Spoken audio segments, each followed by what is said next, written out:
this video, I'm going to share with you 5 steps that you need to take so you can start this journey.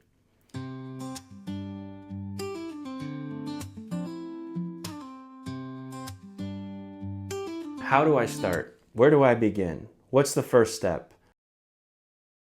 Step 1. Go to Google Maps.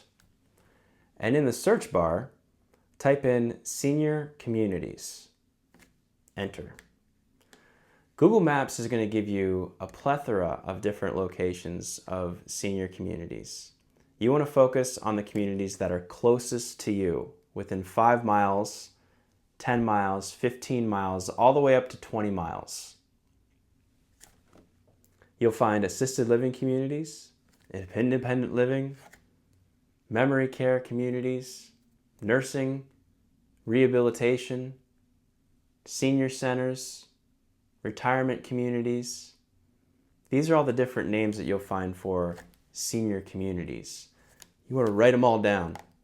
Write down the name of the community, get yourself a pad of paper, and at the top, write the number 1 and circle it. Write the number 2 below the number 1 and circle it. You get the idea. Write a list on that piece of paper all the way down to 50. I think there might be just exactly 50 lines on a sheet of white line paper. But fill that list with the numbers 1 through 50. Write in the name of the community, write in their phone number. Look on your Google Maps, scroll around a little bit, write the name of the community, their phone number. Name of the community, phone number. You're getting the idea. Fill this whole white line piece of paper with 50 communities' names and 50 communities' phone numbers. The next thing we want to do is set aside a window of time. In my experience, before you start making calls, you want to have a plan. And you want to start at a specific time of day. You want to start on the days Tuesday, Wednesday, or Thursday. You want to start between the times of 11 a.m. and 1 p.m. So within your schedule, maybe you just have time in your lunch break, but as long as it's between 11 and 1 p.m. in the days Tuesday through Thursday, that is the ideal time to start making your calls. Why? Because an activity director is up and about and walking around all the time. You want to talk with them. You want to get them in their lunch break. You eat lunch between 11 and 1 is probably a good bet that you're eating lunch. It's probably the best time that you're going to be actually at your desk. Why Tuesday through Thursday? Because sometimes directors take long weekends, or they leave early on a Friday, or it just gives you the best possible chance of catching them when they're at work and they're sitting at their desk and the phone is right in front of them. So, right now, let's say it's 11 a.m. on a Tuesday. You've got your sheet of 50 communities in front of you. You've got your phone in front of you that with the battery is charged, and you're ready to start making your calls.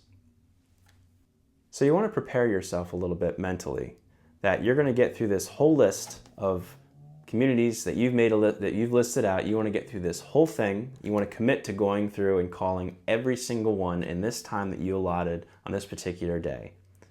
Don't worry about whether you talk to people or don't talk to people, or you have to leave messages or what you're going to say. We're going to go through that in this video. So stay calm, take a deep breath, pick up your phone, and call that first community. What you're going to find when you make a phone call, most every community has a secretary that filters through all the calls that are coming into their community. I call this person the gatekeeper. The gatekeeper is the person that you talk with that decides whether to put you through to someone directly, whether to put you on hold and go and find this person, whether you just get sent straight to the voicemail. So you always want to be courteous, and when you're making these calls, you always want to have a smile on your face. Deep breath, smile, make that call. You want to say something like, "Hi, my name is Chris Ekblom, and I play the guitar and I sing, and I want to share music with your community. Do you know, is there somebody there that typically sets up musical events for your residents?" The secretary on the other end of that line is going to do one of two things. They are going to say, oh, that's Cindy. You want to talk with her? I'll see if she's in. She's either going to do that, or she's going to say just a brief word like, one moment, please, and then you don't know where you're getting transferred. As you hold on the phone for Cindy, you may find that you hear a voicemail. Hi, this is Cindy at such and such community. I'm not in right now. Please leave me a message, da da da da da da. Or you may hear on the other end of the line, hello, this is Cindy. How can I help you? In the first scenario, if you find yourself leaving a message, here's what you say. Something like, hi, my name is Chris Ekblom, and I wanted to reach out and see if your residents ever enjoy a new entertainer. I play the guitar, and I sing, I play harmonica, and I live right down the road. I would love to visit your residence sometime and cheer everybody up with songs that always make me happy. Please get back to me. My number is da da da da da da da. If you find yourself actually being able to talk with Cindy, she says, hi, this is Cindy. How can I help you? You basically say the same thing that you said to the secretary when you called up. Hi, my name is Chris, and I play music. I play guitar, and I sing, and I play a little harmonica. And such told me that you were the right person to talk with that schedules events for your residents. I'd love to visit and share music with them. She'll say, well, thanks for reaching out. Well, what do you play? You say, I play country and rock. I play some oldies. I play a lot of folk music. And she says, are you in a band? And are you a one-man show? Just tell me a little bit about yourself. Be as honest as you can. And typically I go into a tiny story and say, well, I've been playing guitar most of my life. My grandfather taught me how to play when I was just 11 years old and always made me really happy. And I was really close to my grandmother, and I would love to share the music with your residents that always made my grandmother happy. Do you typically enjoy new entertainers visiting? The conversation is going to go on, and she's going to collect some information, and with any luck, she could say, yeah, we'd love to have you in. What is your fee?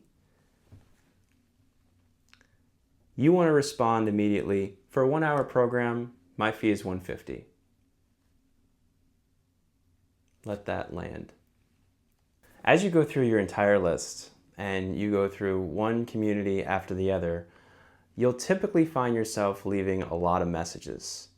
And on that list where you created all the different communities and all the numbers, you want to make room on the far right side to make notes. All the places you left voicemails and all the places where you actually talk with somebody and you were actually able to gather some information, perhaps even schedule a show, make a note of that. Go through the whole list. Who'd you leave voicemails for? Who'd you get to talk to? What was the result? What was the fee structure that you discussed? Make a call as soon as you hang up with the call with somebody else. The best time to make your next call is right after you spoke with somebody.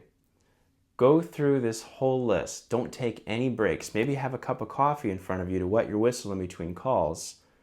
But I've discovered that once you get going, you start to develop a fluidity in your speech and you start to understand that this is a numbers game. You're going to get through that list of 50 communities and you may only talk to 7 people and you've left 43 messages. And of those 43 messages that you left, maybe only 5 or 6 of them will call you back. So you want to have those notes ready and you want to have, the list that you created ready in front of you throughout your day. Perhaps take a snapshot of it with your phone after, because as these people begin to call you back, you want to reference, that list and say, oh, you're located here. Oh, I had mentioned that, this to the secretary here, or make just all the notes and things that you had talked about. Typically, you want to have a script, an idea in mind, what you're going to say as far as what your fee structure is. Once they call you back, you have a little bit more leverage and go a little bit higher when you talk about the fee. And hopefully by the end of making all of your calls and you get through that entire list of 50 people, you are going to have several gigs that you had booked on your calendar. Don't get discouraged if you've only been able to book 2 or 3 gigs out of the 50 communities that you've listed. Again, it's a numbers game. The directors get calls all the time for musicians wanting to play for them, and they may not have a lot of time to get back to every single person. So take those steps, get some gigs on your calendar, and if you're looking for ways to improve your show, or if you have questions about other things, tell me in the comments below what kind of video you'd like to see me follow this up with. I'm always interested in other ideas and questions that you might have, and I hope that you have an awesome time at your next gig, and I hope that you're consistently shining love and light on the senior communities wherever you find yourself. Have an awesome day. I'll see you in the next video.